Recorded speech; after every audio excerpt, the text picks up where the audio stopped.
¿Son estos los tiempos finales? No creo que sea esto el Podríamos en final. realidad llamar a esta época, porque realmente es una época, no es Tomar solo un esta evento. pausa como una oportunidad para reevaluar. Sean bienvenidos a la comunidad virtual de servidores, una expresión de servicio más que Misiones Globales Shalom facilita.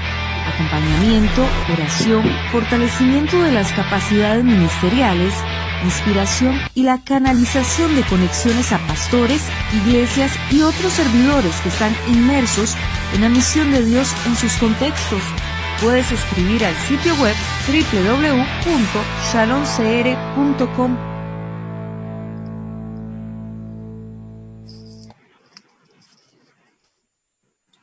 Muy buenas tardes o buenas noches, donde quiera que usted tan gentilmente nos está sintonizando. Esta es nuestra cita de media semana. Ya llevamos, sabían ustedes que esta es la conferencia número 19 que estamos celebrando aquí en la comunidad virtual de servidores. Muy honrado con la confianza que ustedes han tenido para con nuestra facilitación y poder servir esta mesa tan rica, tan diversa. Una mesa en la que hemos sido invitados a comer, a digerir y obviamente a procesar. ¿Con qué fin? Con el fin de que cada uno y cada una podamos ser animados y fortalecidos en lo que ya el Señor está haciendo en cada uno de nuestros contextos. Hay que celebrar este encuentro, hermanos y hermanas de la comunidad virtual. Tenemos gente de Sudamérica, de todo Centroamérica, tenemos gente también desde España que nos están sintonizando. Así es que qué bendición que estos espacios se abren. ¿Para qué? Para seguir creciendo en nuestra misión de promover el reino de Dios de todas las maneras posibles en cada uno de nuestros contextos. Así es que muchas gracias, muchísimas gracias. Les tenemos un par de anuncios ahora muy importantes. Primero, agradecerle a cada uno y a cada una que ha respondido al texto que le enviamos a través de alguien que es una colaboradora aquí en nuestra iglesia, Noilin Artavia. Mire, hay dos formas de hacer esta facilitación. Solamente servir una vez a la semana, que me parece que es muy frío, y la otra es este acercamiento que queremos hacer con usted. A la gran mayoría, a 246 personas, les hemos enviado un mensaje, texto, preguntándole cómo se sienten, cómo están, si están participando, etcétera, etcétera. Así es que muchas gracias a toda esa gran cantidad de gente que nos ha respondido. Esto lo construimos juntos. Este es un espacio virtual totalmente voluntario, no tiene ningún costo, todo es por amor al reino de Dios y en apoyo a lo que Dios está haciendo con ustedes. La segunda cosa que les quiero informar, aprovechar este momento, es de que ya está totalmente preparado el curso que nuestro querido doctor Edesio Sánchez va a estar facilitando a partir de la próxima semana, 16 de junio. Todos los detalles los vamos a poner en nuestras redes sociales, como también en el grupo de WhatsApp, dónde inscribirse, hasta cómo hacer toda la logística. Esperamos que cada uno y cada una podamos aprovechar esta extraordinaria herramienta, esta y muchas otras cosas más que estamos preparando. Muy bien, ya sin más que añadir, aquí desde mi oficina en Comunidad Cristiana Shalom, me acompaña una parejita que estoy teniendo el gusto de conocer, a Juan Patiño. Él es, aquí interesante, colombiano, pero ha residido en Chile. Su esposa es Alejandra, cubana. Entonces quiere decir que un colombiano se casó con una cubana en Chile. ¿Verdad? Qué cosas, qué misterios. Ellos son amigos de alguien que amo entrañablemente, el pastor Omar Cortés, y a través de esa relación hoy están visitándome, así que están aquí presencialmente escuchando y van a ser parte de esta videoconferencia. Sin más que agregar, quiero agradecerte a vos, Priscila, porque estabas dando clases, estás en otros eventos, y como decimos aquí el buen tico, y vos que viviste aquí, te atravesamos el caballo justamente en todos tus procesos, pero gracias por querer venir a ser una voz en medio de esta comunidad, pues bien diversa, de diferentes bagajes doctrinales, teológicos, de experiencia, de eclesialidades, y qué más que hablar acerca de estas feminidades, ¿no? A través desde las bases del mensaje de la palabra del Señor. Así es que Gracias, Priscila. El micrófono es tuyo, la pantalla es tuya, esta comunidad virtual también es tuya para que nos puedas facilitar lo que ya has preparado. Bienvenida. Gracias, Roy. Gracias a la comunidad que me ha invitado a tener este tiempo para compartir. En este momento les saludo desde Lima, Perú, que ya se empieza a poner fría en estos días, y con mucha añoranza también de los lugares que amo en toda América Latina, y específicamente México, que veo gente querida de México. Ahí está mi amigo Carlos Tamés, y mi colaboradora aliada Yadami, también la veo por ahí. Y pues obviamente amistades y colaboradoras de Costa Rica, entre ellos tú, Roy, que qué bueno que han abierto estos espacios, y yo me siento muy honrada de poder compartir con ustedes. Bueno, la invitación para hoy, pues bueno, cuando Roy me comentó para hablar un poco de las cosas que yo también trabajo y que pudieran ser de beneficio, de utilidad para esta comunidad y para todas las personas que nos siguen, pues yo estaba pensando, por supuesto, en las mujeres tan diversas, en las mujeres de fe, las mujeres en general, con todas sus particularidades, y decidí titular a esta intervención Caminos de vida para las mujeres, el rol de la iglesia y la teología. Bueno, es un tema muy, muy amplio y a la vez complejo porque conlleva varias aristas. Sin embargo, en este tiempo que vamos a tener, me voy a enfocar solo en algunas cuestiones. Seguramente en el tiempo de preguntas y comentarios se suscitarán otras y ahí tendremos más tiempo. Entonces, sepan que apenas estoy dando unas pinceladas y que son unas pistas que propongo para que justamente las mujeres de nuestras sociedades, de nuestras iglesias, encontremos cada vez más caminos de vida, como he titulado a esta conversación. Bueno, evidentemente para hablar de esto se requiere que miremos, en primer lugar, la situación que estamos viviendo en la actualidad, desde dónde partimos, cuál es nuestro lugar de enunciación, dónde estamos situados. Veo muchos compañeros varones y también esto corresponde preguntarnos, ¿verdad? ¿Desde qué lugar hablo? ¿Desde qué lugar observo? ¿Y qué es lo que está pasando en mi entorno? Bueno, de esto hay que decir mucho, sobre todo cuando hablamos de la situación de las mujeres.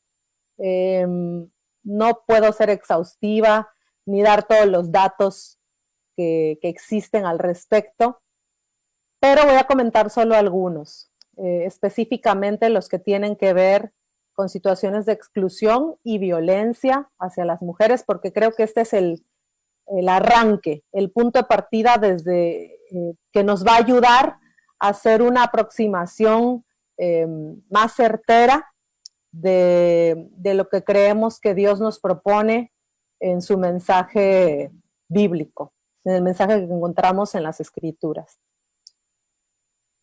En primer lugar, quiero mencionar algunos indicativos que nos muestran cuál es la situación de las niñas, adolescentes y mujeres en nuestra América Latina, en Abyayala, como se le señala y se le nombra en la comarca Cunayala. Recientes reportes indican, recientes, que esto siempre va variando y sobre todo en esta época de pandemia, esto ha variado mucho, pero voy a dar algunos reportes antes de la pandemia que seguramente han ido variando. Recientes reportes indican que a nivel mundial aproximadamente 150 millones de niñas han sufrido violación u otras formas de violencia sexual. En la región latinoamericana y caribeña se evidencia que la niñez indígena es la más expuesta a la violencia y las niñas y las adolescentes continúan siendo las principales víctimas de la violencia sexual. En materia de acceso a la educación, por ejemplo, se calcula que a pesar de los avances en las últimas décadas, 75 millones de niñas en el mundo no están escolarizadas y a 1 de cada 3 niñas se le niega la educación secundaria. En América Latina y el Caribe, más de 104 millones de niñas experimentan rezagos en sus oportunidades de desarrollo. Asimismo, se reconoce que la escuela sigue reproduciendo estereotipos de género a través de un currículum oculto y sus prácticas educativas, lo cual redunda en que las opciones futuras para las niñas, adolescentes, sean menores. También la principal causa de muerte para las jóvenes de 15 a 19 años en los países como los nuestros, en América Latina, es el embarazo, lo cual se da por múltiples razones que hay que analizar. Bueno, diríamos, esto está pasando, apenas es un panorama muy, muy general. No me estoy metiendo ahorita ni con las cifras de femicidios que ocurren a diario en nuestros. Por otro lado, para ir enmarcando la situación de las mujeres en los contextos actuales, es obvio que tenemos que nombrar lo que está pasando hoy día. Varios países estamos a más de 70 días, casi 80 días de confinamiento, ¿verdad? En la mayoría de los casos es un confinamiento, un aislamiento social obligatorio. En algunos pocos casos no es así, se llama más a la recomendación del quédate en casa. Estamos en esta situación debido a la pandemia por el COVID-19. Y en este sentido, el quédate en casa para solo un sector menor de la población es algo que les da seguridad. Esto ha redundado, se ha traducido en situaciones de mucha vulnerabilidad para ciertas poblaciones. Sabemos del impacto económico que esto está generando, sobre todo para quienes viven del comercio informal, y sabemos que en países como México y Perú se llega a contar que aproximadamente o casi un 70%, de un 60 a un 70%, se vive del trabajo informal. Por supuesto, con el confinamiento obligatorio, pues esto ha impactado económicamente a muchas familias. No hablemos del alto índice de desempleos en el terreno de lo formal. Entonces estamos en una situación muy difícil y en todo esto las mujeres también son las que más también lo están padeciendo. Muchas jefas de familia están padeciendo esta situación. Pero no solamente esa parte que ya en sí es complicada para todas y todos, seguramente en este grupo y seguramente en la comunidad virtual que nos sigue, se podrán dar ejemplos personales de cómo esto ha afectado la economía y otras áreas. Pero quiero referirme a esta otra situación que se está dando debido al confinamiento para las mujeres. Cuando el quédate en casa ya no significa nada de seguridad, sino todo lo contrario, ¿verdad? Ha sido la situación de más vulnerabilidad que está colocando a muchas mujeres en un terreno complicado, aislado literalmente con el agresor, ¿verdad? Como rezaba el título de aquella película de los 80, 90, Durmiendo con el enemigo. En Perú, por ejemplo, ya se llevan más de 6,000 llamadas por violencia contra la mujer, llamadas telefónicas. Se han atendido hasta hace unas semanas 43 casos de violación en lo que va de la cuarentena, son más hoy en día, de los cuales 27 por lo menos fueron cometidos contra niñas y adolescentes. Esto sin considerar, no se están registrando los casos de las zonas rurales o amazónicas, que son las más alejadas.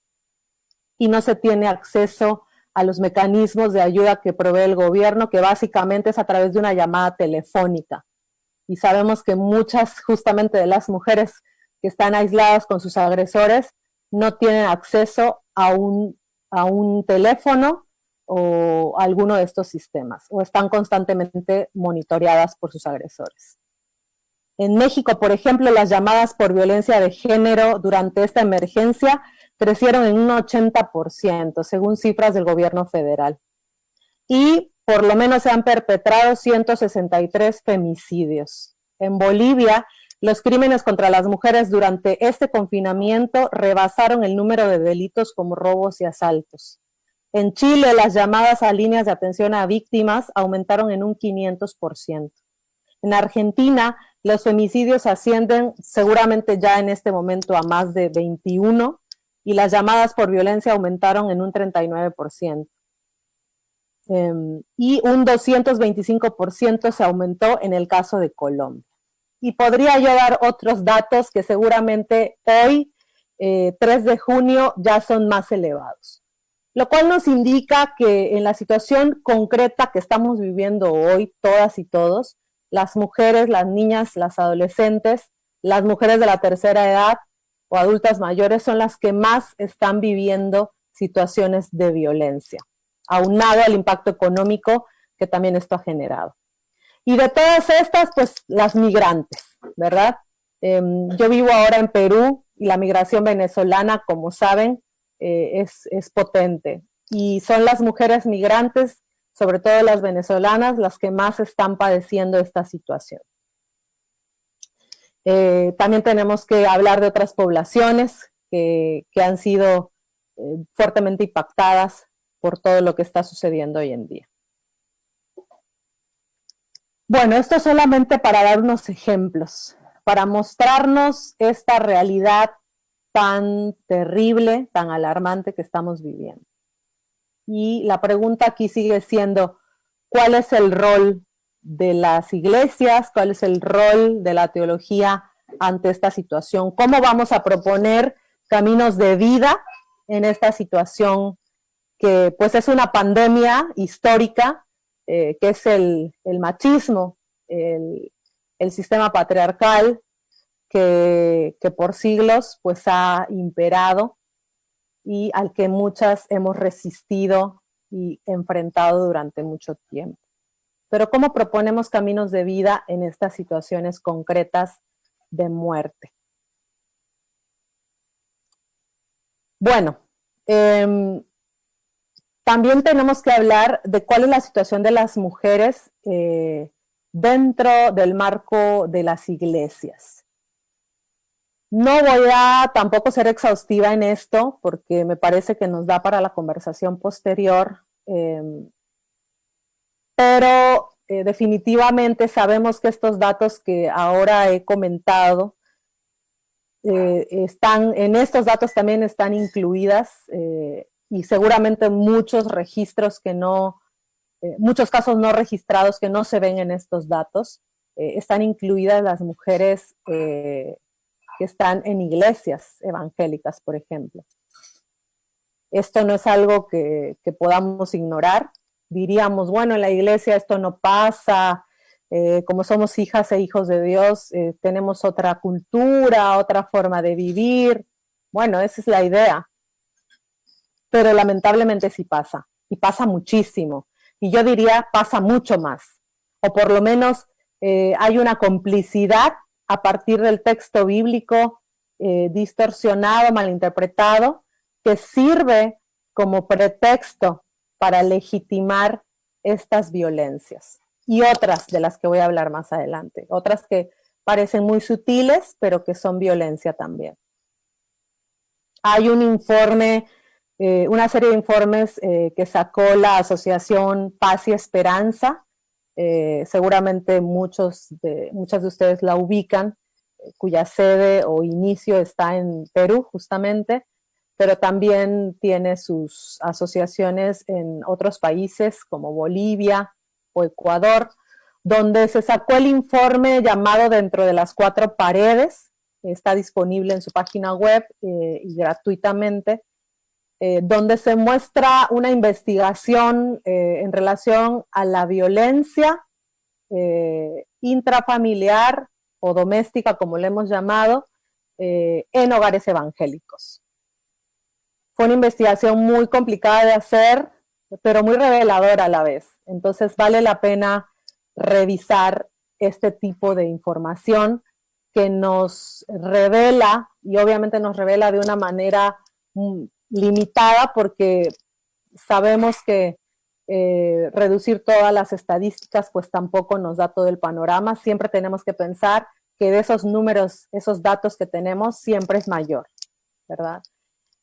Sin embargo, esta investigación es muy valiosa porque nos muestra que justamente los hogares evangélicos no están exentos en lo absoluto de las situaciones de violencia. Y de todo esto, pues, tenemos que mencionar también otro tipo de exclusiones y violencias que se viven en el mundo de la fe, perpetrados contra mujeres, niñas y adolescentes. Yo no quiero solamente que miremos un panorama desolador, pero es el punto de partida para poder hablar de sus caminos de vida. Y esta es la realidad lamentable que estamos viviendo. En el caso específico de las mujeres, y más allá del tema de la violencia física, de la violencia psicológica que se pueda estar viviendo en hogares evangélicos y en todos los hogares, sobre todo hoy día, también tenemos que pensar en otro tipo de situaciones de exclusión que también hemos vivido y estamos viviendo muchas mujeres en el ámbito de la fe. Por ejemplo, hay muchas tareas reconocidas que las mujeres han llevado a cabo por siglos desde la conformación de las iglesias o desde los primeros cristianismos y que han sido invisibilizados. Y la invisibilización y el silenciamiento también es una forma de exclusión. Y ahí yo creo que tenemos una tarea pendiente tremenda. Yo sé que quienes estamos aquí tenemos el fuerte compromiso de que nuestras comunidades de fe, nuestras iglesias locales, nuestras organizaciones basadas en la fe, tengan este eje del reino de Dios en todo lo que hacemos. Sin embargo, vale la pena analizar también en qué áreas estamos todavía con deudas y agendas pendientes. Y me parece que el tema de las mujeres, sus liderazgos y su reconocimiento todavía sigue siendo una tarea pendiente. Es verdad que varios grupos, ministerial, pastoral, en todas las denominaciones, como ya mencioné. Por ejemplo, voy a mencionar unos. A las mujeres no se les incluye en la toma de decisiones generales e importantes de la iglesia. Por lo menos no con la misma importancia. Regularmente es porque los reglamentos y estatutos de la denominación imposibilitan su pertenencia al cuerpo pastoral o al liderazgo. Yo sé que en algunas denominaciones y grupos esto es posible, que haya un acceso y reconocimiento oficial al liderazgo, pero todavía en muchos casos no. Y más adelante, en unos minutitos, contaré muy brevemente mi experiencia personal. Con frecuencia se les asignan tareas asociadas al rol reproductivo, el cual es socialmente desvalorizado o invisibilizado. Se les asignan tareas que no son menores, pero que hay que hacer la pregunta ¿por qué solo esas tareas? Como por ejemplo maestras de niñas, de niños, cuidadoras en el departamento de cuna con los bebés, en la cocina, como encargadas del aseo de la iglesia o decoradoras de la iglesia, las que ponen las flores o las que adornan para eventos especiales, las que sirven, entre otras. Poco se les impulsa o no se les impulsa o incluso se les impide ejercer la predicación, la enseñanza, sobre todo cuando la enseñanza va dirigida a varones. En muchos casos, si las mujeres lideran grupos de mujeres, está bien, y en algunos casos bajo supervisión masculina. Pero cuando se trata de una enseñanza dirigida a varones o a grupos mixtos, no siempre existe esa confianza. El pastorado y el liderazgo en ciertas áreas también son negados muchas veces a ellas. Todo esto de lo que estoy hablando conforma parte de la exclusión que vivimos las mujeres a nivel social y religioso. Por ejemplo, en cuanto a su formación bíblico-teológica, en la mayoría de los casos no se les apoya ni económica ni moralmente. En numerosos casos, a pesar de que ellas consiguen estudiar y prepararse por sus propios medios en esta área, al concluir tampoco se les reconoce para desempeñarse como líderes, como sí sucedería y sucede con los compañeros varones, a quienes de inmediato se les asignan ministerios o iglesias. No se reconoce públicamente su ministerio y llamado pastoral, pese a su preparación bíblico-teológica y cualidades de liderazgo. A muchas de ellas se les envía como misioneras a zonas rurales o urbano-marginales para levantar nuevas congregaciones, y cuando estas ya están consolidadas, se les excluye y se asigna en su lugar a un pastor oficialmente ordenado como tal. A página Roy Soto Conspiraciones. Que el hombre es la cabeza y el que debe dirigir la iglesia. Aun cuando puedan enseñar y dirigir a otras mujeres, se les asignan supervisores para estar seguros de que no están fuera de la sana doctrina, o bien para socorrerlas con la enseñanza, pues se asume que no poseen la capacidad y conocimiento suficiente. Aunque los grupos femeniles de ciertas denominaciones o grupos de mujeres parecen evidenciar que sí hay espacio para el desarrollo de sus dones, lo cierto es que en muchos casos esa práctica puede ser tramposa, pues fortalece la creencia de que es ahí, en ese grupo solamente, donde pueden ejercer con libertad sus dones y talentos, y no en todos los espacios o ministerios de la iglesia, donde, por supuesto, los varones participan activamente. También hay una resistencia y un prejuicio contra mujeres que no son casadas y que ejercen ministerios más públicos, que se han dedicado a prepararse para esto.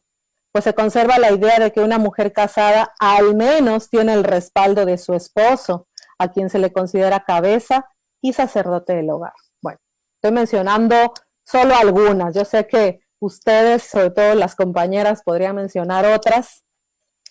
¿Y por qué menciono todo esto? No sé cuánto tiempo me queda, necesito ayuda con eso, pero quizás a los 15 minutos, Roy, si me das una batiseñal.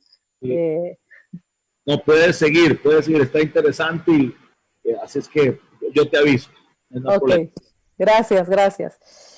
Bueno, ustedes dirán, nos están dando duro, ¿esto qué es? ¿Dónde están los caminos de vida? Bueno, los caminos de vida los tenemos que trazar nosotros, y por supuesto tenemos la palabra de Dios, que es la que nos ayuda a ir abriendo estos caminos, y justamente a eso voy en mi segundo punto.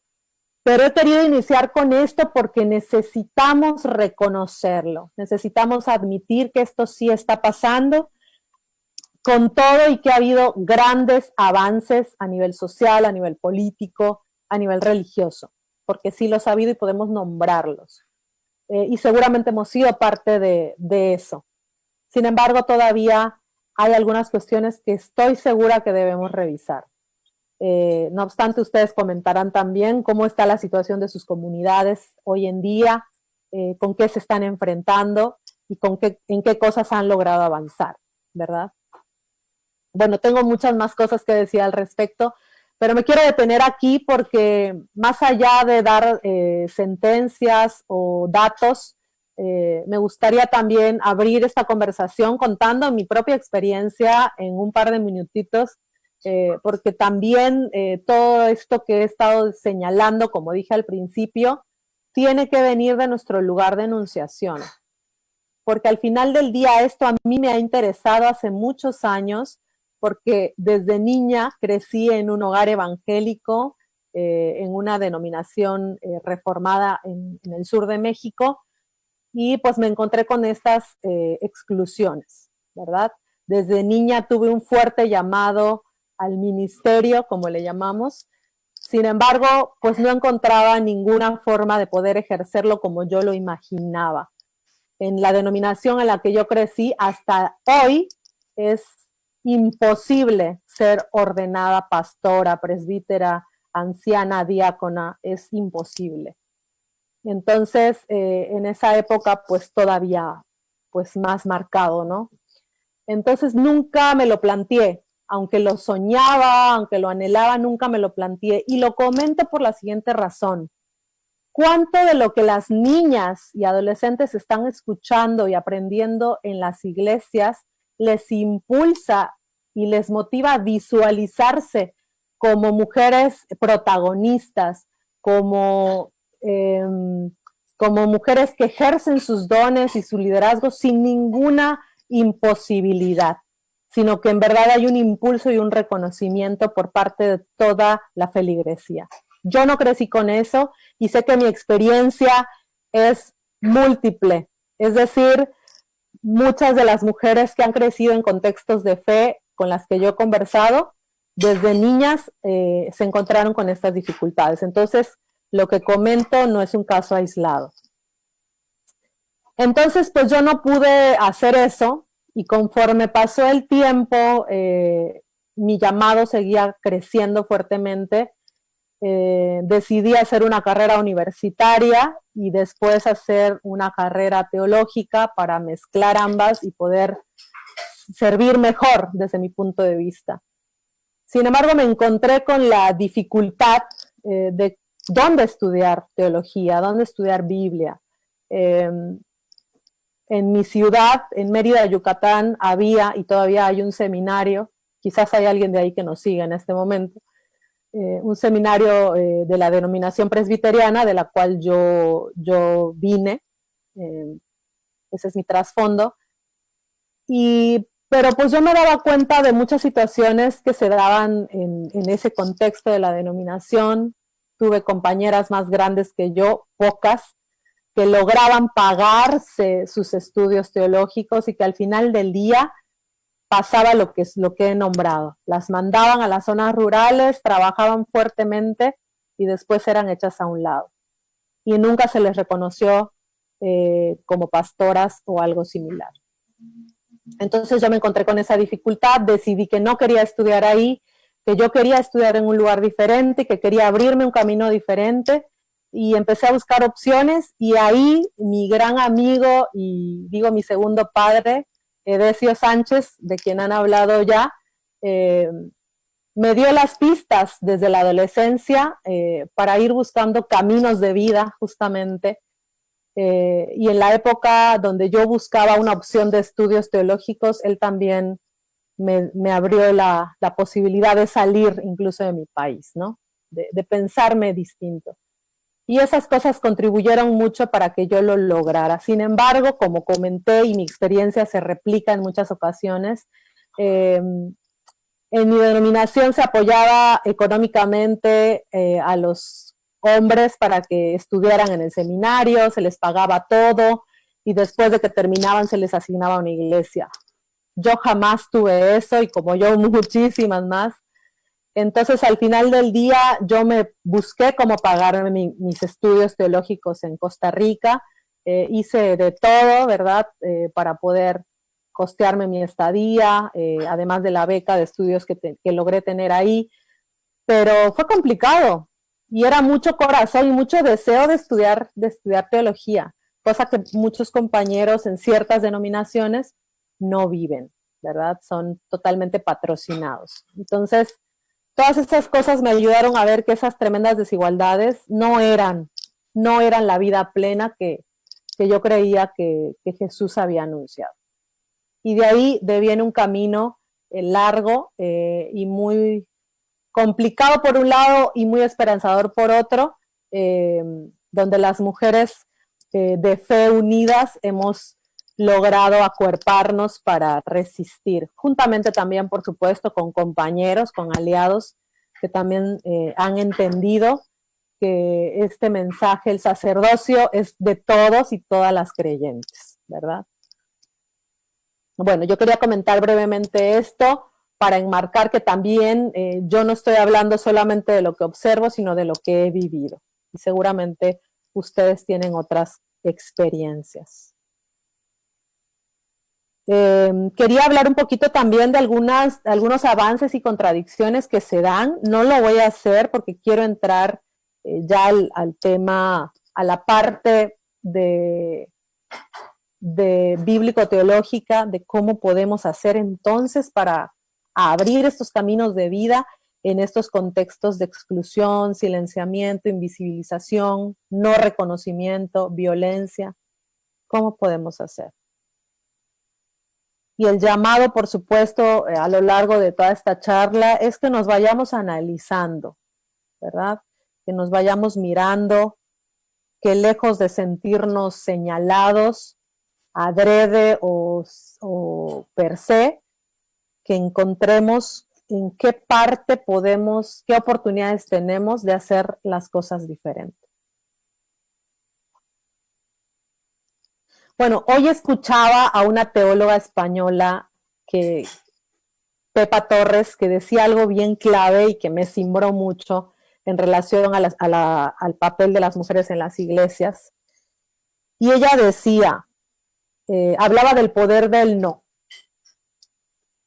Y que para las mujeres en la sociedad y en la historia y en el mundo de la fe, el poder del no ha sido la posibilidad de tener vida en abundancia. Y ustedes dirán, pero ¿esto cómo va a suceder? ¿Cómo a veces le damos al no, a la palabra no, al concepto no, pues un sentido siempre negativo, valga la redundancia, ¿no? Pero ella comentaba y me cimbró tremendamente que ha sido el no lo que nos ha dado otras posibilidades. Y una frase que anoté de lo que ella decía es, la obediencia es sí, comúnmente, pero la obediencia es no para nosotras las mujeres. Qué rara frase, ¿no? ¿A qué se referirá? Bueno, ella habla de la obediencia al patriarcado. Esa obediencia para nosotras es un rotundo no. No vamos a obedecer.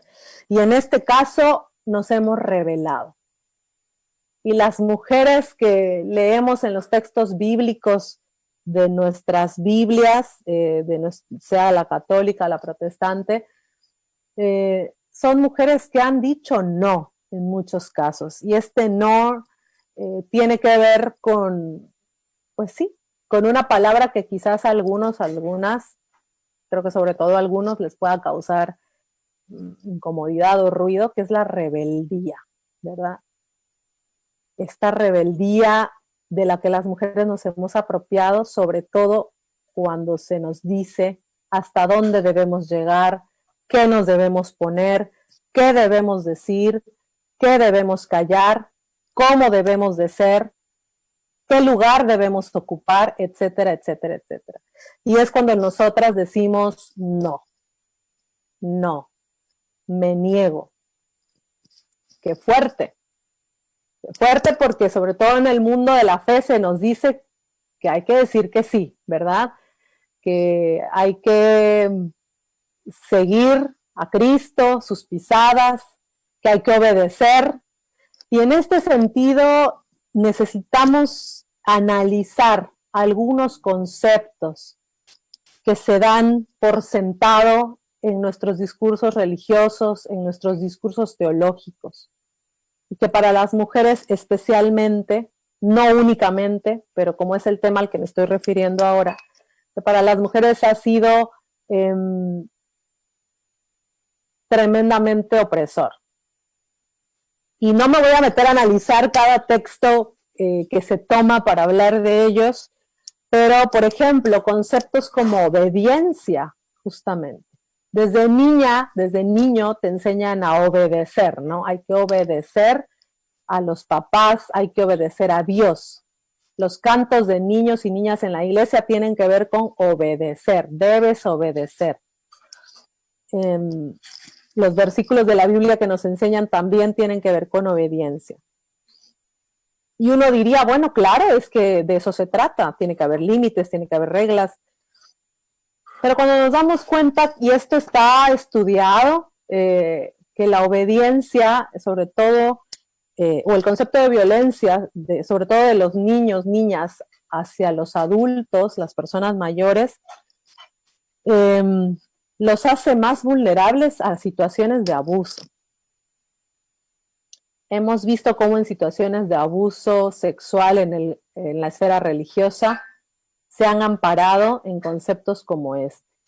como la obediencia. Hay que obedecer al sacerdote, hay que obedecer al pastor, hay que obedecer al tío, hay que obedecer a los mayores. Cuando se enseñan estos conceptos así, los riesgos son muy elevados. Entonces son conceptos que tenemos que complejizar, tenemos que analizar o en algunos casos descartar, ¿verdad? Otro concepto es el de autoridad. Es un concepto complicado, ¿verdad? Lo podemos usar de varias maneras, pero muchas veces se ha utilizado justamente para someter. Y aquí viene otro concepto, la sumisión. La sujeción, la sumisión, la obediencia, la autoridad. Estos conceptos a las mujeres especialmente nos han, pues hemos crecido con ello y se nos repite, sobre todo si eres una mujer casada, todavía más, ¿verdad? Y se ampara con los textos bíblicos de las cartas paulinas específicamente. No me voy a meter en eso ahorita mismo porque quiero hablar de otras cuestiones en términos bíblico-teológicos, pero son cuestiones que tendríamos que analizar. ¿Cuánto bien, cuánta liberación traen estos conceptos con todo y las resignificaciones que les querramos hacer? Por ejemplo, me encuentro con personas que me dicen, bueno, pero sumisión en este caso significa tal cosa. No es exactamente estar debajo del varón, ¿no? Es posible, entiendo el punto, pero sigue siendo peligroso. Entonces, son las cosas que dejo en la mesa por el momento. Otra cuestión que quiero comentar tiene que ver con cómo las mujeres hemos asumido desenvolvernos en el campo de la fe. Y cuando, sobre todo cuando nos damos cuenta de que hay otros caminos posibles y que para tomar esos caminos, pues en muchos sentidos hay que rebelarse, hay que decir que no, y hay que aguantarse cuando te dicen, tienes problemas con la autoridad. Yo no sé cuántas de las compañeras que nos escuchan o nos ven les han dicho eso. A mí me lo han dicho mucho. Y saben, al principio, cuando era más jovencita, trataba de explicar, no, mira, es que es tal cosa, yo creo, no es que sea problemas con la autoridad, es que en realidad yo tengo una opinión, pero me fui dando cuenta que efectivamente, cuando crecemos en un contexto patriarcal, que es en el que hemos crecido, en este sistema, en esta cultura machista donde se normalizan ciertas, bueno, las violencias y sobre todo algunas en particular, pues definitivamente tenemos que ser claras y decir, sí, yo me rebelo contra eso, sí, yo le digo no a eso. Y si eso es incómodo y te enoja, pues lo siento mucho. Pero yo tengo que seguir mi corazón, tengo que seguir mi fe y mi fe cimentada en el mensaje del Evangelio de Jesús son buenas noticias. Y si ese Evangelio no trae buenas noticias para mí, no trae noticias de liberación ante las violencias que estoy viviendo, ante la exclusión o silenciamiento, lo siento mucho, no es el Evangelio del Cristo que yo conozco. Y eso para muchas pues nos ha significado a veces la exclusión de ciertos espacios, ¿no? Pero eso es lo que sucede. En este sentido, antes de meterme más de lleno con la figura de Jesús, que es de donde me voy a tomar hoy para seguir comentando al respecto, aunque por supuesto en la Biblia encontramos un sinfín de relatos, narrativas, historias que nos pueden ayudar a abrir caminos en situaciones de violencia, exclusión. Voy a referirme a Jesús específicamente. Pero cuando las mujeres nos enfrentamos a esto de lo que les estoy hablando, nos enfrentamos también a la situación de qué hacer. Me quedo en esta iglesia local, me quedo en esta organización, me voy, abandono mi fe, trato de cambiar donde estoy trabajando, y eso es algo complicado de decidir. Y para eso quiero nombrar esta clasificación que la teóloga argentina Nancy Bedford nos comenta en uno de sus ensayos, que justamente están en este libro que me gusta mucho, que es La porfía de la resurrección, publicado por la Fraternidad Teológica Latinoamericana, de la cual soy parte también. Ella nos habla de 3 posibles acciones que toman muchas mujeres cristianas en situaciones como esta. Por un lado, ella habla de abandonar la fe. Cuando nos damos cuenta de que ya en la congregación o en la organización en la que estoy no hay posibilidades de crecimiento para mí, no hay un reconocimiento de mis dones, bueno, se toma la opción de abandonarla. Y ella dice, la fe cristiana es un camino en el que las mujeres estamos sometidas a un poder ajeno que nos impide sernos fieles a nosotras mismas como personas autónomas. Entonces, ante esto, pues obviamente la decisión para muchas es, me voy. Para otras mujeres es persistir con amor y compromiso. Pero ¿cuál es la factura de esto? Pero relegadas y excluidas por la indisposición de teólogos y clérigos a la autocrítica frente a los cuestionamientos de las mujeres. Es decir, de alguna manera resignarse a eso, aunque a la vez luchando. Y creo que es la situación de la mayoría de las mujeres de fe que persisten en estar en esos espacios donde siguen viviendo estas situaciones de exclusión. Y en un tercer lugar, ella habla de redescubrir la fe. La fe en Jesucristo nos lleva a reconocernos como feministas. Y aquí viene una palabra que quizás para algunas personas también hace ruido, ¿no? Pero ella nos dice eso. La fe en Jesucristo nos lleva a reconocernos como feministas, lo cual nos impulsa a reformular nuestras teologías para que sean emancipadoras. Bueno, que es el camino que muchas, en mi caso, también he tomado, ¿no? Redescubrir la fe, porque no estoy dispuesta, y no he estado dispuesta, y creo que no estaré dispuesta a abandonar mi fe, y mi fe evangélica, ¿verdad? Que reivindico mi derecho a ser una mujer de fe evangélica, pero desde otra mirada, ¿verdad? Desde otro lugar, no para someterme, no para ser cómplice de un sistema eclesiástico que oprime, sino para resistir y para abrir otros caminos. En este sentido, también Nancy Bedford comenta que justamente estas posibilidades que sí se van abriendo para tener estos caminos de vida en situaciones tan adversas como las que he comentado, ha sido impulsado básicamente y especialmente por mujeres cristianas. Y esto es una constante que se da en las sociedades, en la historia, en las historias. A las mujeres nunca nos han venido a regalar nada, nunca nos han venido a ofrecer un derecho. La historia nos avala y nos muestra que los derechos adquiridos para las mujeres han sido conquistados por las mujeres, ¿verdad? A base de resistencia, de lucha, de pugna, de desobediencia y de rebeldía, ¿verdad? Y por supuesto de una organización y un conocimiento también. Bueno, no es diferente en el mundo de la fe.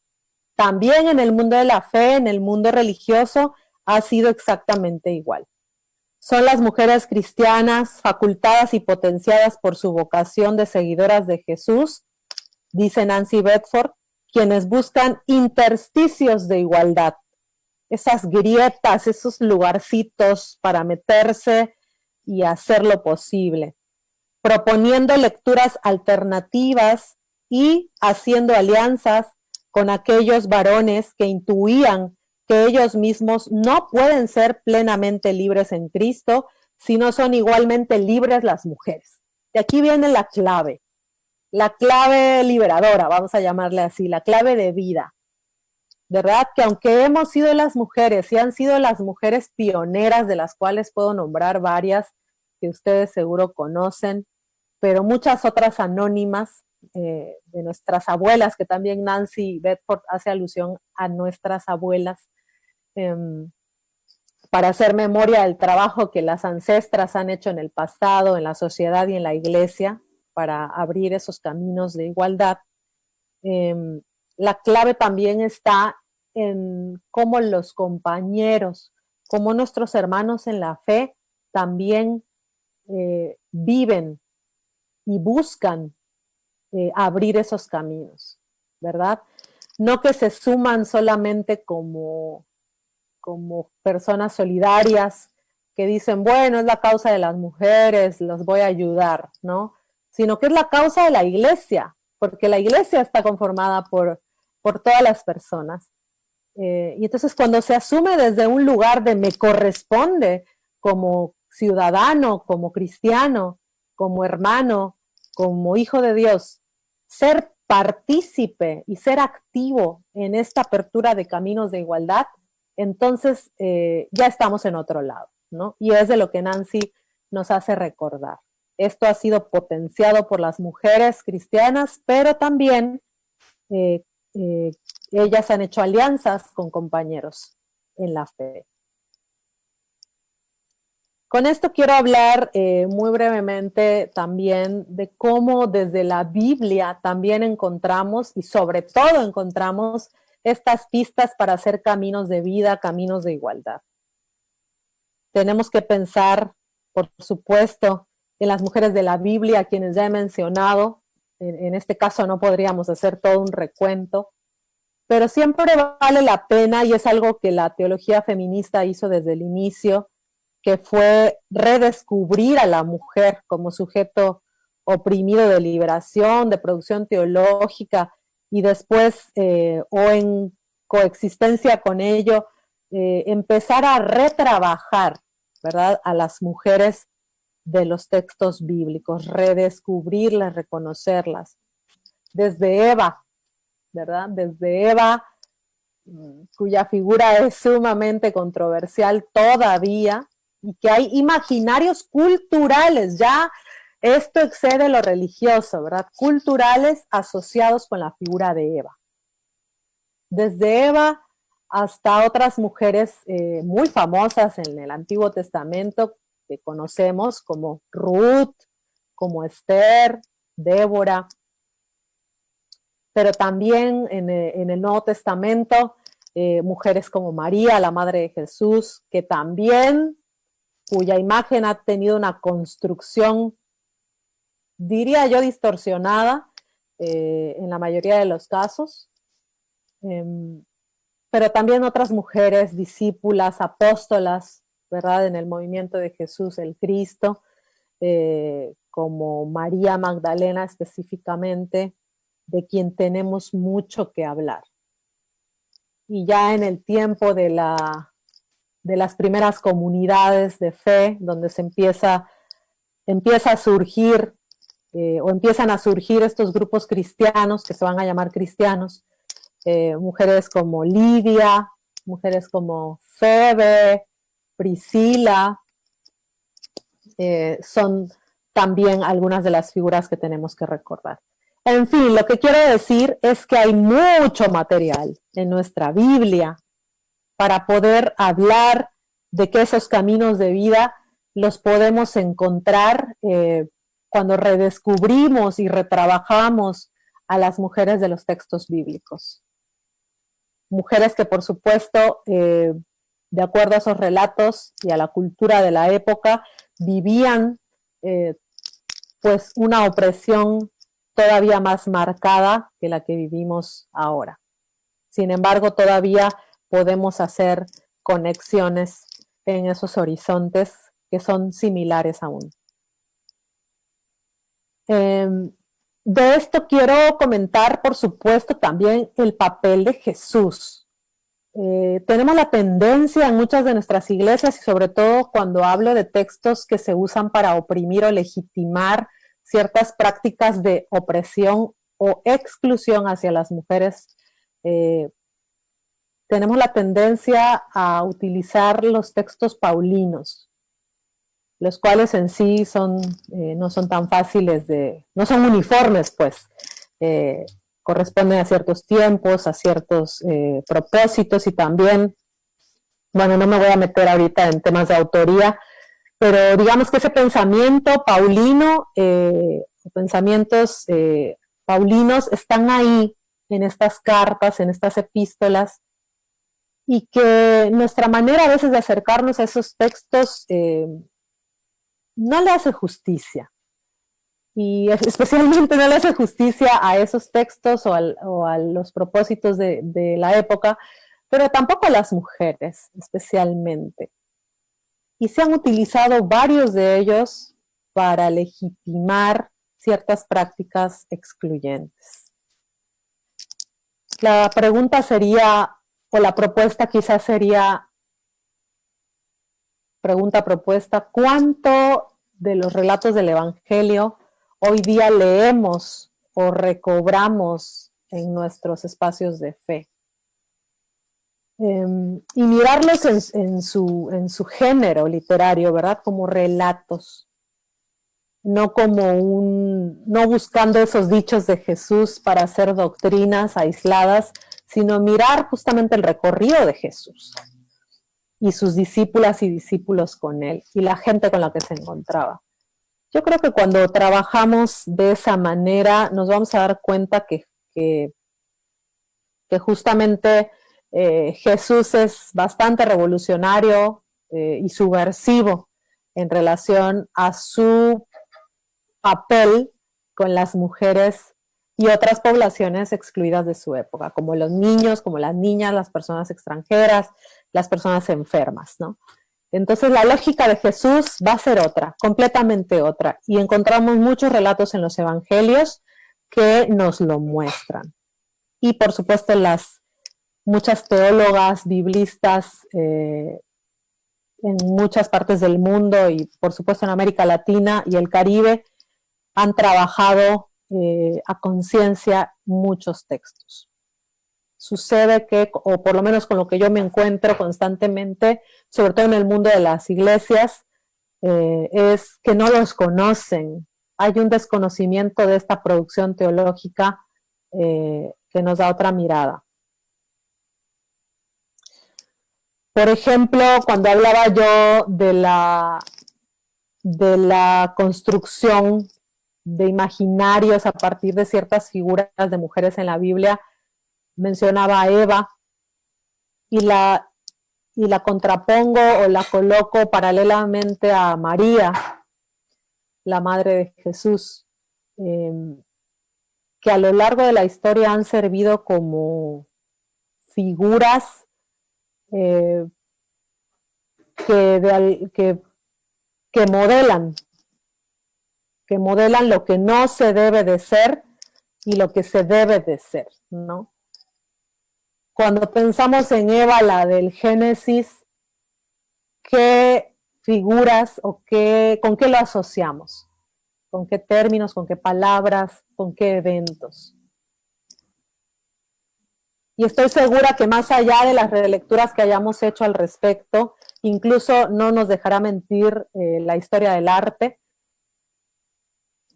o la industria cinematográfica o cualquier otra expresión artística en relación a Eva, por ejemplo, pues está asociada al pecado, ¿verdad? A la manzana, al pecado, a la serpiente, a la manzana, a la sensualidad, a la seducción, a la desobediencia. Por lo tanto, Eva es peligro, no hay que ser como Eva, ¿verdad? vean cuál fue el efecto de su desobediencia. Bueno, en ese sentido a las mujeres también, o el imaginario está construido sobre esta imagen, la imagen negativa de Eva. Y si la contraponemos o la comparamos paralelamente a María, la madre de Jesús, vamos a ver todo lo contrario, ¿verdad? Al grado de que la figura de la María, la madre de Jesús, ha sido pues colocada para grupos católicos, sobre todo en una posición sacra. Y se ha construido la figura de esta María como obediente, ¿verdad? Que dice, sí, yo haré conforme diga mi Señor. Una mujer, ya los primeros padres de la Iglesia también la ponían de ejemplo, como alguien que sabía someterse, ¿verdad? Y que si ella, siendo la madre de Dios, lo hacía, pues cuánto más las mujeres comunes y silvestres deberíamos hacerlo, ¿no? La figura de la pureza también de María, está la asociación con lo virginal. Todo esto se va, si lo colocamos en paralelo, nos damos cuenta que hay figuras de los textos bíblicos de mujeres que son totalmente estigmatizadas, como Eva, y otras que son alabadas.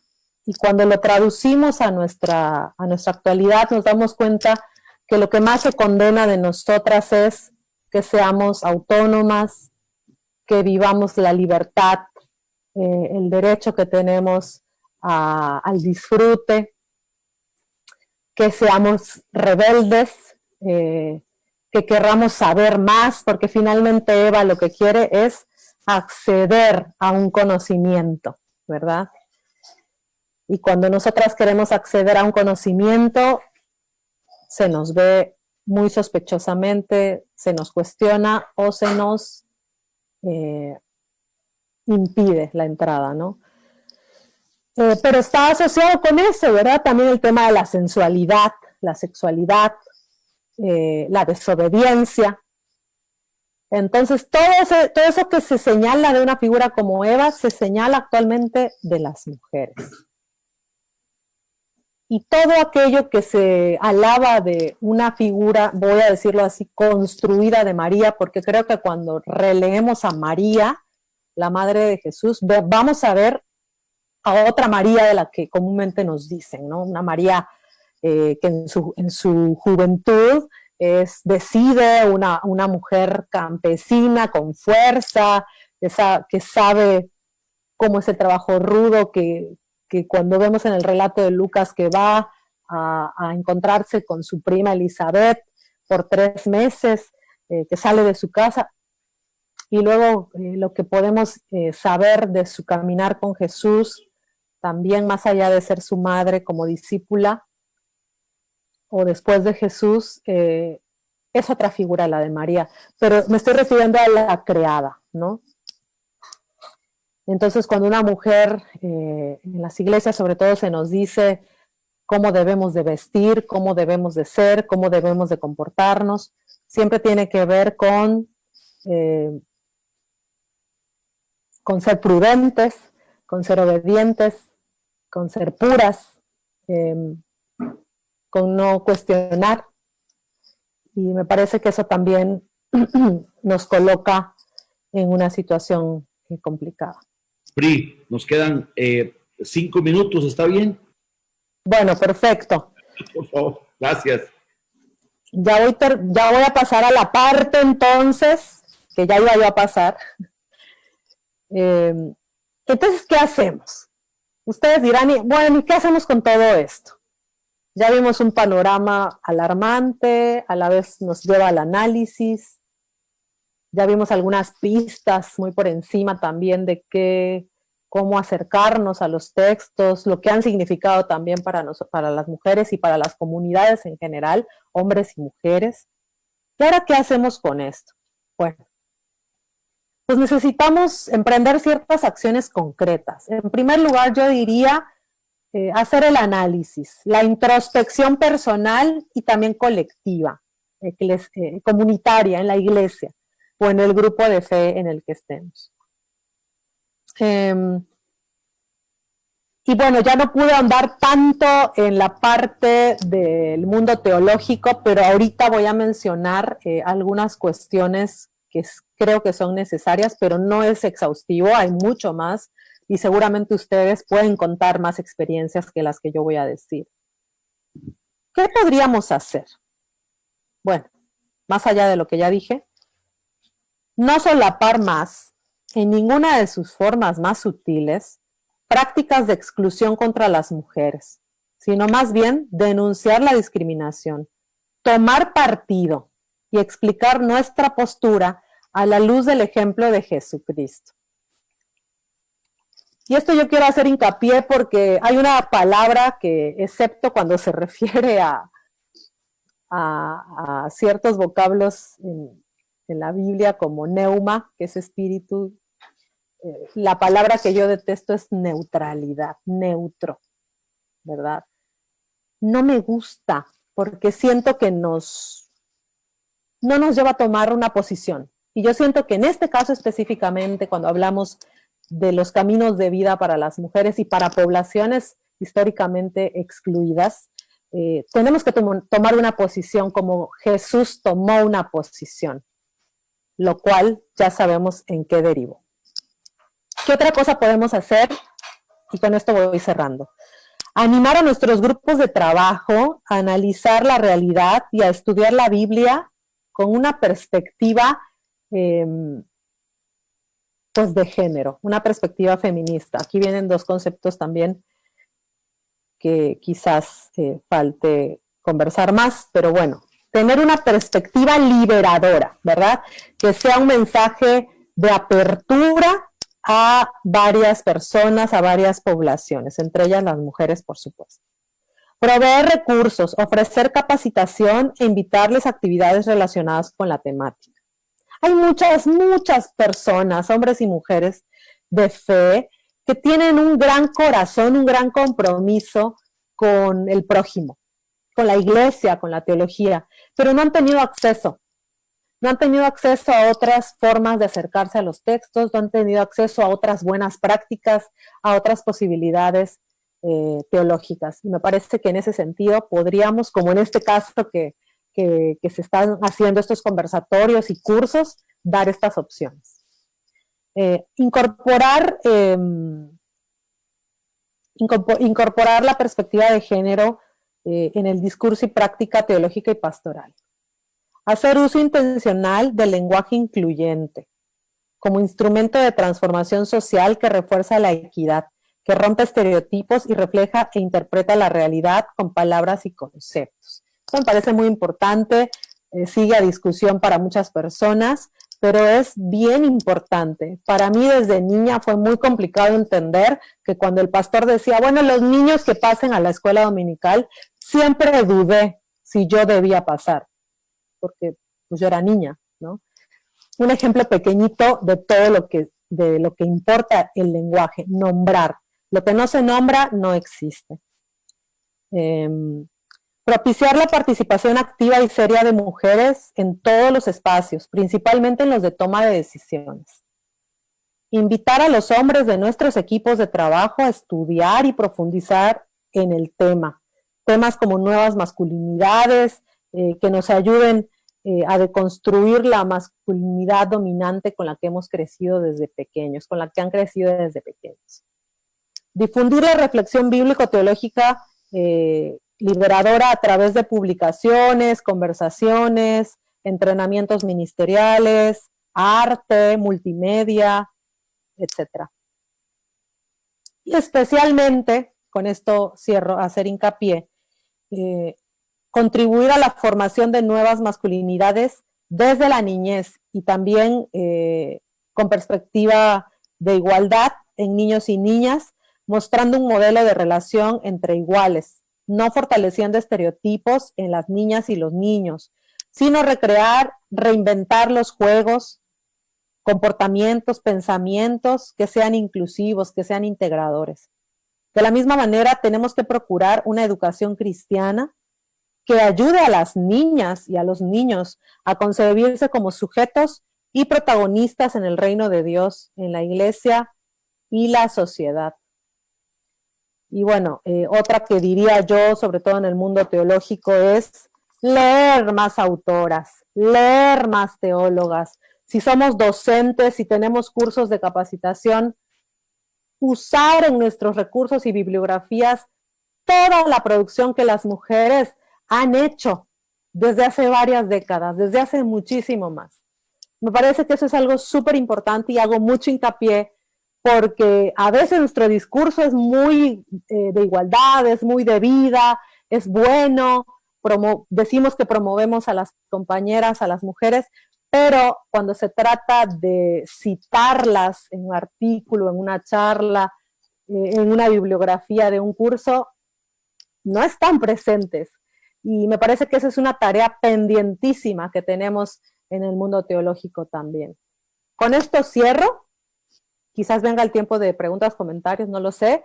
Pero bueno, gracias por este tiempo y espero que haya sido de provecho. Priscila, muchas gracias por encaminarnos en esta reflexión, la cual definitivamente despierta un sinnúmero de aristas en la comunidad virtual, y los comentarios aquí en el chat son de muchos francos, de muchas posiciones, al igual que en las redes sociales. Hemos tenido casi un centenar de gente escuchándote, y esperamos que efectivamente lo que sea provechoso, de acuerdo, nos lo podamos integrar. Yo quiero dar lugar, hay 2 manos levantadas, pero ya el tiempo se nos fue y ha sido súper provechoso. Por favor, a ver si me ayudan los que tienen las manos levantadas y quieren, es pregunta, ¿ok? Pregunta. No vamos a dar una homilía, es que yo creo, esto es una pregunta, puntualmente una pregunta. Así es que le voy a pedir, por favor, a las personas que ya levantaron su manita, y los que quieren hacerlo, háganlo en este momento, por favor también. Si alguien en las redes sociales quieren hacerlo, también háganlo, aunque la mayoría de los textos, Priscila, y comunidad virtual, es de mujeres hablando de sus propias experiencias de dolor y de dónde vienen. Eso es lo que leo muchísimo en Facebook, y lo pueden constatar quien quiera en este momento en la página, en mi página personal. Entonces, voy a dar lugar al pastor Lubin Areas, puntualmente la pregunta, querido, por favor. Vamos a ver. Ok, ¿me escuchan? Perfectamente. ¿Sí me escuchan? Hola. Ok. Hola, Prisi. Nos conocimos en ESEPA. Sí, exacto. Cuando usted se graduó antes que yo en el seminario de ESEPA, saqué mi maestría en Nuevo Testamento. Vos te fuiste para la Universidad Nacional, yo me fui para la UNEL a sacar mi maestría en terapia de familia. Qué vacilón la vida como nos llegó, ¿verdad? Claro. Bueno, yo leí tu documento de CLADE completo y prácticamente has tocado generalidades muy interesantes. De ese documento creo que nos persuades a incluir la perspectiva feminista de género en la hermenéutica. Y tengo preguntas al respecto.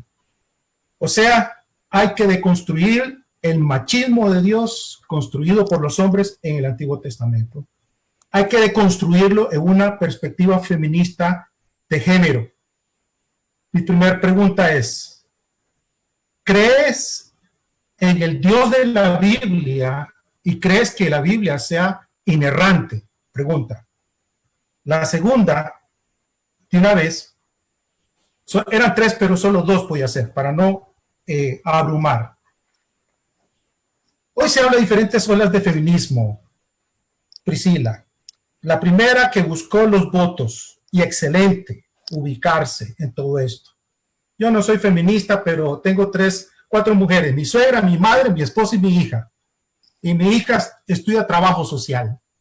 Y mis hijos han sido enseñados al amor y el respeto a la mujer, como la palabra de Dios dice. La tercera ola del feminismo es destronar al hombre y sentir que tiene los mismos derechos que el hombre, incluyendo el aborto. Me sorprende, y sacame de la duda, Priscila, me sorprende que tú representas a un ministerio que esté, y sáqueme la duda, porque yo lo vi en redes sociales. Si me equivoqué, le pido disculpas. Pero hablamos de vida, hablamos de la promoción de la mujer. ¿Cuánto más la vida de un bebé? ¿Cuánto más la vida de una niña? Y veo que vos estás apoyando desde un meme que salió ahí de las pañuelo verde en Argentina. Y también tengo el link de que dice, vamos a ver, de que ustedes, ¿verdad? Aquí está, voy a leerlo literal. Grupo interreligioso proclama su apoyo a la legalización del aborto. Mi pregunta es, ¿cómo entender este discurso de vida? ¿Cómo entender este discurso de amor a las mujeres? Sácame de la duda. Cuando me parece a mí que vos te estás mostrando como a favor de la legalización de la muerte o asesinato de los bebés o bebecitas en este sentido. Entonces son dos preguntas. ¿Crees en el Dios único bíblico y su autoridad máxima para la vida del cristiano y la cristiana? Y en segundo lugar, ¿no es contradictorio tu discurso cuando vos representás una entidad y ha salido también memes en los cuales vos aparentemente apoyás el aborto? ¿Dónde estaría la vida? ¿Dónde estaría el camino de Jesús ahí? Es mi pregunta. Muchas gracias. Adelante, Pri. Ok, ¿las contesto una por una o van recogiendo preguntas? Bueno. No, una por una Okay. una. Directamente a quien le pregunta le respondes. Gracias. Perfecto. Bueno, gracias, Lubin. Sí, me acuerdo perfecto de nuestros tiempos en ESEPA, lugar que tengo mucho cariño, recuerdo con mucho amor. Pues bueno, haces dos preguntas, comentarios que no voy a poder contestar en breves minutos. Me parece que para dar las respuestas como se deben, se va a requerir más, pero voy a tratar de hacerlo a la brevedad. Y quiero dejar claro que lo que yo diga no es exhaustivo, porque por tiempo y siendo temas tan complejos, y sobre todo el segundo tan controversial, requiere mucho más, requiere mucho hablar más, analizar más. Entonces, lo que yo diga va a quedar incompleto, pero por supuesto voy a contestar. En lo primero que capto de tu pregunta, de tu comentario, es cuando preguntas sobre la Biblia, el Dios bíblico, ¿no? La inerrancia de la Biblia. Yo hablo de deconstruir en perspectiva feminista, sobre todo la interpretación que considero ha sido patriarcal, eurocéntrica, la interpretación bíblica que en la mayoría de los casos hemos recibido. Pues bueno, no me puedo meter por cuestión de tiempo en todo el tema de la hermenéutica, pero yo creo en la palabra de Dios, creo en el mensaje bíblico, por supuesto. Como dije, reivindico mi fe evangélica, cada vez más me sigo llamando así, con todos los diálogos que también entretejo. Yo creo que en la Biblia tenemos lo que creo que tenemos que tomar de la Biblia es el mensaje de liberación, el mensaje de amor, el mensaje de justicia. Me parece que son ejes que desde mi punto de vista y desde lo que yo considero nos dan el punto de partida también para interpretar desde nuestras realidades concretas. Y las realidades concretas son las que ya mencioné al principio, hay muchas más, pero a partir de ahí, para mí el texto bíblico tiene que darme ese mensaje de liberación, y lo encuentro, por supuesto que lo encuentro, y ya he mencionado muy rápidamente algunas cuestiones. Hay mucho más. Creo en Dios, por supuesto, me llamo cristiana, por supuesto que creo en eso. Ahora, cuando hablamos del concepto de inerrancia, que entiendo que se trata de pensar si hay error o no en la Biblia, cómo la tomamos, hay partes que sí, hay partes que no. Bueno, yo creo que en Dios, en la divinidad en la que yo creo, pues no hay error, pero conforme veo la historia de la construcción de la Biblia, que es sumamente compleja también, yo sí creo que hay, por supuesto. Pero lo que yo creo que debemos centrarnos, y ese es mi punto aquí, para no responder sí, no, y entrar en un debate que podríamos tener tú y yo después, o quienes quieran, yo lo que sí considero es el rescate del mensaje en los textos bíblicos, y un mensaje de amor y de justicia. Y que todo aquello que desde una posibilidad de relectura bíblica y desde una hermenéutica liberadora no tenga esa posibilidad, en este caso voy a hablar para las mujeres, no lo considero, porque creo en el Dios de la liberación y del amor. Ahora, en cuanto a lo otro que me señalas, que por supuesto, creo que ya me llevé mucho tiempo la respuesta, pero tengo que dar una respuesta porque me parece clave lo que has comentado, y me quedo más con lo último que dijiste, más la pregunta es, ¿no es contradictorio hablar del Dios de la vida, de la promoción de la vida, y a la vez estar de acuerdo a lo que, pues las redes son públicas, ¿no? Y yo no niego a dónde estoy adherida y las causas que yo milito. Y decías, no hay contradicción en hablar del Dios de la vida y todo esto que he señalado, cuando es evidente por los posts que creo que leíste uno textualmente, sobre mi adhesión o mi militancia con la ola verde en Argentina, con el derecho a decidir, y yo le llamo así. Yo estoy a favor del derecho a decidir de las mujeres. Es un tema muy amplio, muy complejo, se presta para una serie de conversatorios definitivamente, y creo en el Dios de la vida, y justamente porque creo en el Dios de la vida, creo en la vida de las mujeres, que por mucho tiempo, y están las estadísticas, la tasa de mortalidad en ellas es justamente por estos, en gran medida, los abortos clandestinos, que se dan en situaciones tremendamente riesgosas, y que sabemos que muchas de estas mujeres de todas las edades, y pienso, justamente di el dato al principio de las niñas, las adolescentes,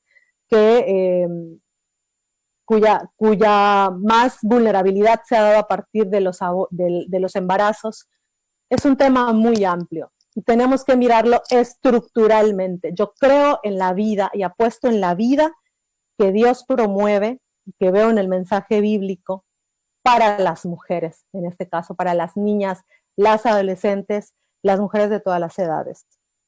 Y en ese sentido, yo no quiero que sigan muriendo a partir de un sistema de salud en donde no encuentran una salida, o unas políticas donde no encuentran una salida, especialmente cuando han sido víctimas de violación, y ya di varios de los datos y que siguen creciendo alarmantemente. No voy a ahondar más porque me parece que es muy amplio. Seguramente no respondí a muchas cosas en relación al tema, pero no creo que este sea el momento por cuestión de tiempo, porque creo que es serio y amerita una conversación mucho más amplia. Muchas gracias, Pri. La última pregunta voy a darle lugar a Ricardo Corso de Venezuela, y una vez más las preguntas puntuales en función del tema que nos hemos ocupado.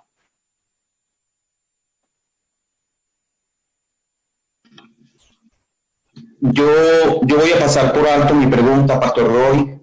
Solamente quiero agradecerle a Priscila y animarla a que siga adelante en su jornada de fe, y gracias por lo que nos has compartido. Sigue adelante. Gracias, Ricardo. Muy amable. Entonces, a don José Antonio, le doy el último lugar a usted para ya cerrar la jornada de esta tarde.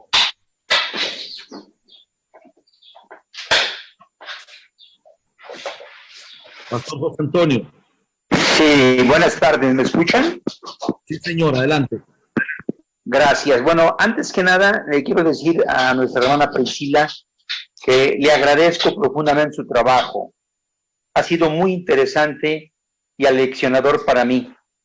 y referirme solamente, aunque ya lo escribí en el chat, con todo respeto al hermano Lubin, no me parece que sea ético ni correcto hacer preguntas fuera de la ponencia. No me parece, porque carga demasiado este asunto para él. Y si el tema hubiera sido de usted el aborto, sería muy pertinente la pregunta, pero no ha sido así. Dejémoslo aquí, la felicito, siga adelante, ha sido maravilloso escucharla. Felicidades. Gracias. Muchas gracias. Y ya en el cierre de esto, yo nada más quisiera, gracias Priscila, gracias por haber facilitado. Yo quería agradecerle al pastor también por lo que acaba de decir. Le agradezco profundamente. Nada que agradecer. Gracias. Decía que aquí, más allá de los puntos de vista que cada uno tenga, yo creo y estoy trabajando mucho en algo que tengo que hablar en los próximos días acerca de la coherencia. Entonces, aquí tendríamos que revisarnos cada quien desde nuestros escenarios como esposos, esposas, padres, hijos e hijas, como servidores de una iglesia, como caminantes del reino de Dios. ¿Qué tan coherentes estamos siendo con esta expresión liberadora que el mensaje de Cristo trae? No solamente para la mujer, para el hombre, para la creación en general. Porque a veces me parece que nos vamos muchísimo en aspectos más tecnicismos, cuando en el área chica de nuestras vidas deberíamos de demostrar puntualmente esta vivencia liberadora que el encuentro con Cristo y el resucitado nos permite. Así es que yo creo que cada quien acá debemos de hacer esa pregunta. ¿Estoy siendo coherente? Yo, y con esto termino, en mis charlas a veces le digo de parejas, le planteo esta pregunta. A ver, esposos, si hoy hiciéramos una pregunta incómoda a las esposas, y disculpe que voy a usar este ejemplo, ¿están siendo atendidas sexualmente bien? ¿Se sienten sexualmente atendidas o abusadas? O viceversa. Este tipo de preguntas que son incómodas. Déjenme usar un ejemplo sumamente artesanal. Uso el ejemplo, preguntas incómodas. Yo deseara que mi esposa diga, usted no es patriarcado, usted es muy bueno, yo deseara escuchar eso. Bueno, pero en la realidad a veces coaccionamos y manipulamos las respuestas que nos pudieran dar. Al fin y al cabo, déjenme terminarlo de esta forma. Cada quien tenemos que ser coherentes con este mensaje liberador que la cruz de Cristo nos invita. Los pormenores, los detalles, creo que quedan en un segundo plano, con todo respeto, sin minimizar la reflexión teológica y los aspectos meramente de orden teológico. Creo que debemos cada uno revisarnos, inclusive cuánta apertura tenemos como comunidades de fe las mujeres en nuestros escenarios de iglesia. Priscila, muchas gracias. Gracias por lo que has compartido. Gracias por abrir tu corazón con nosotros. Esta es una comunidad virtual que la reúnen y la convocan gente de diferentes órdenes, y le agradezco a todos la altura y el respeto que han tenido. De igual manera a las personas que en redes sociales se han manifestado. Tenés que ir a la red social ahora y ver todo lo que la gente ha escrito. Muchísimas gracias a todos. El tiempo se nos ha ido. Gracias una vez más, Priscila, por tu participación. A quienes nos han seguido, igualmente, gracias. Priscila, un saludo final, que se despida, perdón. Gracias, he podido leer algunos de sus comentarios en el chat de Zoom. Les agradezco a quienes, mis aliados, compañeros, amigas que se han manifestado. En verdad, comparto sus perspectivas. Yo creo que también algo que nos queda, Roy y comunidad, es justamente, creo que don Ricardo lo señalaba, a cuántos hombres se les hacen las preguntas que hoy me hicieron al inicio, ¿verdad? Entonces me parece que hay mucho que deconstruir y creo que hay mucho que seguir trabajando, compañeros, hermanos en Cristo. Y como dice Roy, fijémonos en lo que tenemos por delante. La violencia está creciendo en pandemia. La pandemia del machismo y la violencia contra las mujeres no decrece, está creciendo. ¿Qué vamos a hacer? ¿Cuál es nuestro rol profético? Y yo creo que en eso es donde tenemos que poner la mirada. Que Dios nos bendiga a todos y todas. Gracias. Les amo en Cristo. Gracias, muy amable. Les recuerdo, les anuncio que la próxima semana vamos a tener a otra mujer. Ella es panameña, ella es indígena de una comunidad, Avia Yala, Yogabet Morales, va a estar con nosotros y escuchen lo que vamos a hablar. Va a hablar acerca del rostro indígena de Dios, el rostro indígena de Dios. Tenemos que seguir escuchando voces. Yo decía un día de esto en un video que publicaba acerca del matrimonio igualitario aquí en este país, que yo deseara que todo le den a la Liga Deportiva Alajuelense, el equipo de mis amores. Vieras que cómo me gustaría que todos ustedes estuvieran con la camisa de mi equipo, que les gustara mi comida, que les gustara todo, pero no es así. Y en esta comunidad tan diversa, si no aprendemos a caminar en función de estas realidades, de escuchar a estas voces, a veces tendemos a negar el mensaje de la cruz. Muchísimas gracias a todos y todas por haber participado. Que Dios les bendiga. Recuerden que esta conferencia va a ser subida igual en las redes sociales que tenemos, como también en el grupo de WhatsApp. Que Dios los bendiga muchísimo. Gracias a todos y todas. Feliz tarde.